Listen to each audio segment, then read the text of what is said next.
Welcome to my channel. So in today's video is going to be a food related video. I'm making coconut oil, as you can see in the title. So these are my coconuts. This is 5 of them, but I ended up using only 4. What you can see me doing is I'm placing them in a rubber, and that is how I break them up. So I use them against a hard stone. This is the coconut I have now. I went out to break them up, and then this is how it looks like. So the next thing is to deshell it.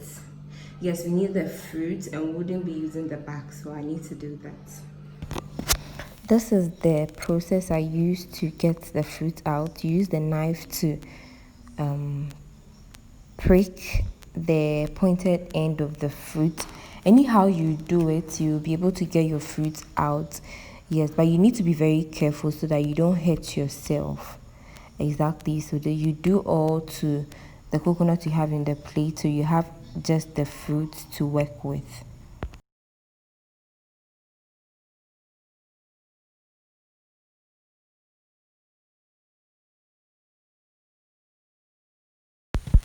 So after you get all the coconut meat from the shell, you wash it. Make sure you wash it. So this is my washed coconut, looking pretty and sumptuous. Yes. At this point, you feel like taking a bite. You can take a few bites, but make sure you leave some for your oil as you are preparing it.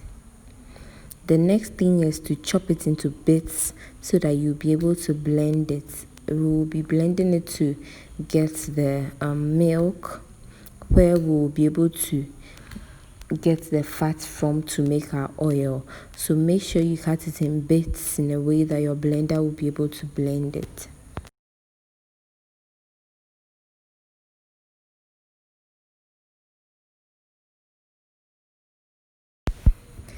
Now you add your water in. Make sure to use just enough water, not too much. Else it will be watery. Remember to get your sieve ready as you are blending it.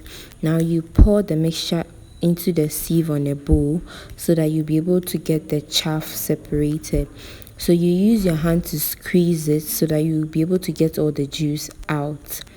So you do this over and over and over again till the blender is empty, and then you can decide to blend it a second time with just a little amount of water, lesser than the first amount you used to blend it in the beginning. From this part onwards, you just have to pour in your blended coconut into the sieve, and then you extract the juice from it. So you do this about 2 times. You blend the first one, then the second time that you use the little water. You do that. Mine was in 2 parts, so I had to do that twice. Now this is the chaff I'm putting in a tray. I decided I was going to use it for coconut flour, but I couldn't do that, so it was a waste. But you can use the chaff to cook maybe your coconut rice or a Nigerian snack. I think if I remember the name, I'll put it down below.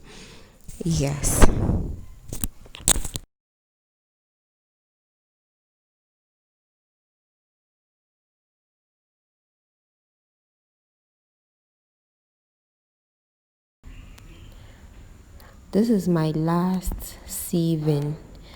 The water in this mixture was too much. You see it in the end, how it turned out. You have to make sure that your water is very little. So these are my 2 bowls of coconut extracts that I got. From 4 coconuts.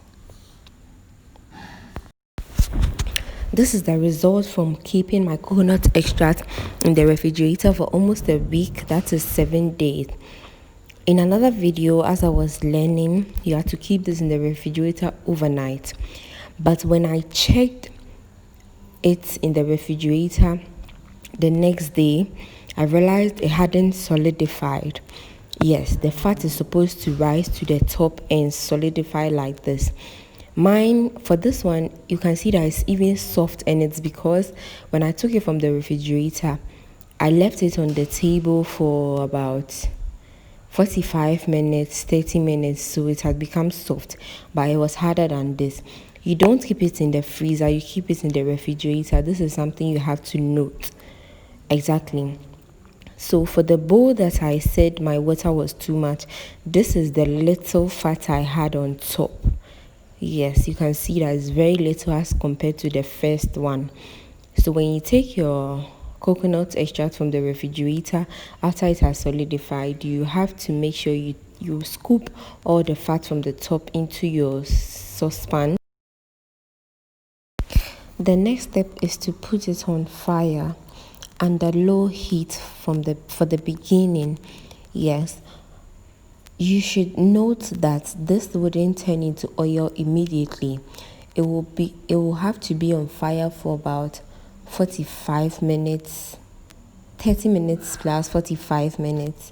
Yes, you realize that it will become brown and then the oil will begin to form out of the fat that you are melting.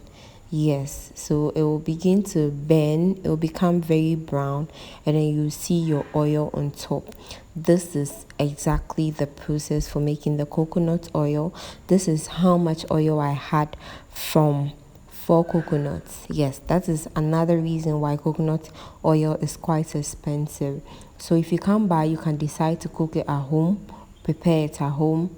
Yes, if you don't have the time to do it, then you have no choice than to buy it. So you just have to pour it in your containers. And that is just what I'm doing right now. Thank you so much for watching. Kindly subscribe to my channel if you learned something. See you in my next video.